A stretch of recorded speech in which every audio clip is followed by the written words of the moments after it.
మోహన్ వాణి ఛానల్కు హృదయపూర్వక ధన్యవాదములు. వినండి, వినిపించండి, వింటూనే ఉండండి. బుద్ధ భగవానుని కథలు ఎప్పుడో చదివిన చందమామ బాలమిత్ర కథలోనిది ఆధారంగా రాసుకున్నాను. కథ చదువుతున్నది దేశరాజు లక్ష్మీకుమారి, రాసుకున్నది దేశరాజు లక్ష్మీకుమారి. పిన్ని కథ చెప్పు, ఈరోజు నీ దగ్గరే పడుకోవాలనుకుంటున్నాము అని అక్క, నేను, చెల్లి మూకమ్మడిగా పిన్నిని అడిగాం. ఆవిడికి చాలా కథలు తెలుసు, ఎప్పుడు పుస్తకం వదలదు. ఖాళీ దొరికిందంటే అదే పని. మేము రాత్రి అయిందంటే అమ్మ దగ్గర నేనని కొట్లాడుకుంటాం. అందరూ చిన్నపిల్లలు, అందరికీ అమ్మే కావాలి. మా అమ్మ మట్టుకు పాపం అటు ఇటు పడుకోబెట్టుకుంటూ ఉంటుంది. మా అక్క మట్టుకు పాపం అది పెద్దది మాకంటే కొంచెం, కాబట్టి అమ్మ అన్ని చేరువే నాకు అంటుంది. అది పట్టుకుని అమ్మ దగ్గర పడుకున్నంత సంతోషంతో, అదే భావనతో ఆవిడ గారు పడుకుంటుంది. నేను మా చెల్లి మట్టుకు అటో పక్కన ఇటో పక్కన కర్చీఫ్ వేసి అటు ఇటు అమ్మ తిరగకుండా చేరో పక్కన కాసేస్తామండి. ఇదండి మా నిద్ర అవస్థలో. ఈరోజు ఏకాదశరా, నేను కూడా చాలాసేపు పడుకోను. హరినామ సంకీర్తన మౌనంగా చేస్తాను. అవును, అందరూ పనులు చేసి అలసిపోతారు కదా అంటుంది పిన్ని. ఆవిడ కఠిన ఏకాదశులు చేస్తారు. ప్రతి ఏకాదశికి ఉపవాసం, రాత్రి పళ్ళు పాలు, ఎవరేమన్నా ఒప్పుకోదు ఆవిడ. ఇదండి ఉపవాసం. చాప మీద శయనం అంటే పడుకోవడం అన్నమాట.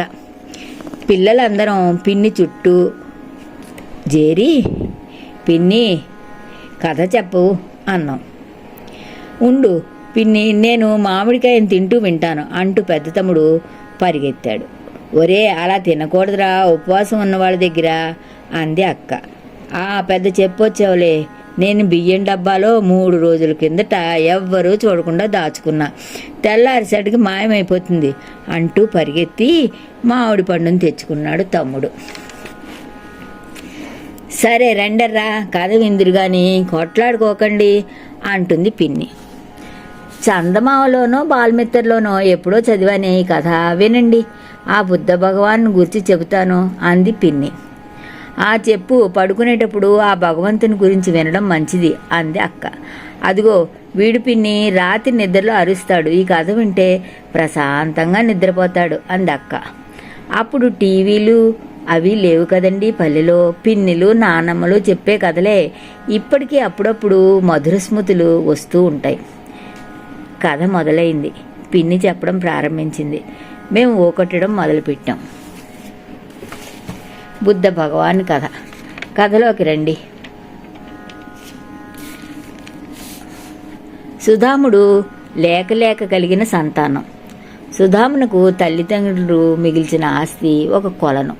ఆ కొలంలో తామరాకులు, కలువ పువ్వులు అమ్మి జీవనం సాగిస్తూ ఉంటాడు. ఎప్పుడు ఏదో లేదు అనే భావనే అతన్ని వేధించేది. అలాంటి అనిశ్చిత పరిస్థితిలో తల్లిదండ్రులు కాలం చేశారు. కాలం ఎవరి కోసమో ఆగదు, దాని పది అది చేసుకుని పోతుంది. సుధాముడు ఆ కొద్దిపాటి ధనంతో కాలం వెళ్ళబుచ్చుతాడు.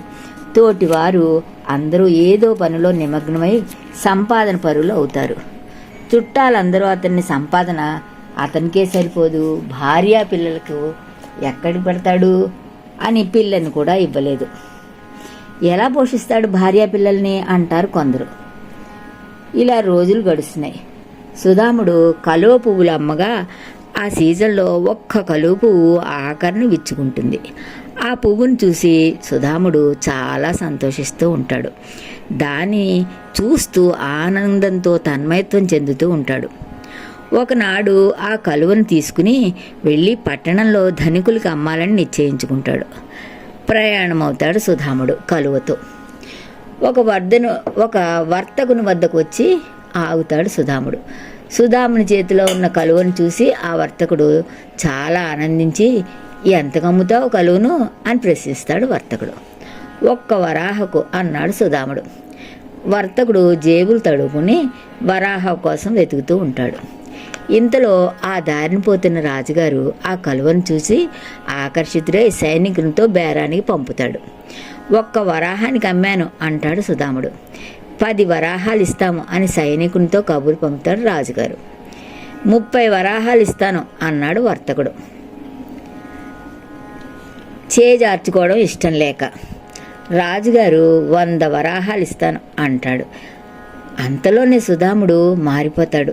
కొద్ది దూరంలో బుద్ధ భగవానుడు వేంచేసి ఉన్నాడని వింటాడు సుధాముడు. ఈ ఇద్దరికి వద్దు ఈ కలువ, ఆ బుద్ధ భగవానికి సమర్పిస్తాను, ఆయన ఎంత సంతోషిస్తారో. ఆ ఆ కన్ను ఆ తన్మయత్వంతో వెంటనే పరుగులు తీస్తాడు ఆయన వద్దకు. పరుగున అక్కడి నుండి వెళ్ళిపోతాడు సుధాముడు భగవాన్ బుద్ధుని కొరకు. భగవాన్ బుద్ధుడు ఎక్కడా అంటూ అక్కడే ఉన్న ఒక సేవకుని అడుగుతాడు సుధాముడు. అదిగో అల్లంత దూరాన ఉన్న చెట్టు కింద ఉన్న ఆ మహానుభావుణ్ణి చూపిస్తాడు సేవకుడు. పరుగున ఆయన పాదాల వద్ద వాళ్తాడు సుధాముడు. ఆయన నుంచి వెలువడిన వెలుగు, ఆ వెలుగు తన దేహాన్ని తాకగానే సుధాముని కన్నులు మూసుకుపోతాయి. ఆత్మతో ఆయన స్వరూపాన్ని చూడసాగాడు. ఆ వెలుగు సుధాముని ఎక్కడికో తీసుకువెడుతుంది. ఇదేమిటి, నాకు ఇది వరకు ఉన్న భావబంధాలు లేవు, నాకు ఏ చికాకులు ఏ చింతలు లేవే, నా శరీరం ఇంత తేలిగ్గా ఉందేమిటి, నా మనసు ప్రశాంతంగా ఉంది, నా ప్రయాణం వెలుగుతో సాగుతోంది. ఒక మహాపురుషుడు నాకు చేయూతను అందిస్తున్నాడు. ఆ వెలుగులో నా ప్రయాణం సాగుతోంది. ఆ మహాపురుషుని స్పర్శ నాకు ఆనందాన్ని కలిగిస్తోంది. నా దేహం తేలికగా అయిపోయింది. ఆయన సన్నిధిలో నేను ప్రశాంతతను పొందాను. భౌతికమైన కోరికలు నాకు లేవు. నేను చూసిన వెలుగులో నా ప్రయాణం కొనసాగిస్తాను. ప్రభు, నా చేయి వదలరుగా? భక్తుని ప్రశ్న. భక్త, నా చేయి గట్టిగా పట్టుకో, నమ్మకంతో దృఢంగా పట్టుకో, పడిపోవు. భగవాన్ని సమాధానం. ఎన్నో అరణ్యాలు వస్తాయి, భయపడకు. కారు మేఘాలు కమ్ముతాయి, బెదిరిపోకు. ఆశ నిన్ను ఊరిస్తుంది, నువ్వు భ్రమలో పడకు. నా చేయి విడవకున్నా నీకు దప్పిక కోరిక ఉండవు, గట్టిగా పట్టుకో అని వినిపించసాగాయి భక్తునికి.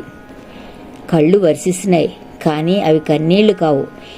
ఇన్ని రోజులు నాకు తెలియకుండా నేను బ్రతికినందుకు ఇక ఇప్పుడు నాకు దోవ చూపిన ఆ మహాపురుషుని చేయి విడవనుగాక విడవను దృఢంగా అనుకున్నాడు. కళ్ళు తెరిచిన సుధాముడు. ఏం కావాలి? భగవంతుని ప్రశ్న. మీ పాదధూళి స్వామి, నాకేమీ వద్దు ప్రభు అంటాడు అచేతనంగా సుధాముడు.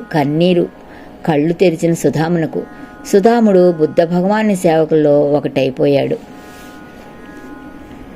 ఇదండి కథ. పిల్లలు విన్నారా? ఈ కథ అయ్యాక పిన్ని ప్రార్థన. చిన్న పిల్లలకి జ్ఞానవంతమైన వెలుగు చూపించే భగవంతుడా, ఓ బుద్ధ భగవానుడా, ఈ కథ చిన్నతనంలో విన్న కథ ఆధారంగా వ్రాసుకున్నాను. ఆ బుద్ధ భగవాన్ ఆశీస్సులు మన అందరికీ కలుగుగాక.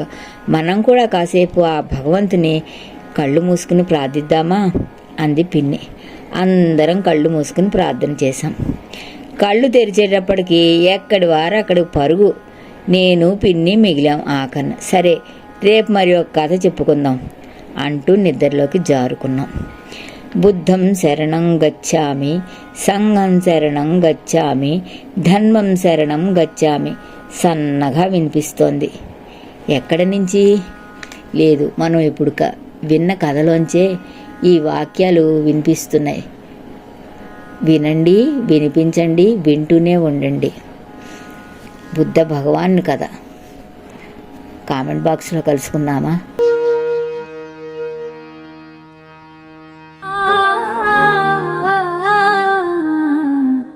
మోహనవా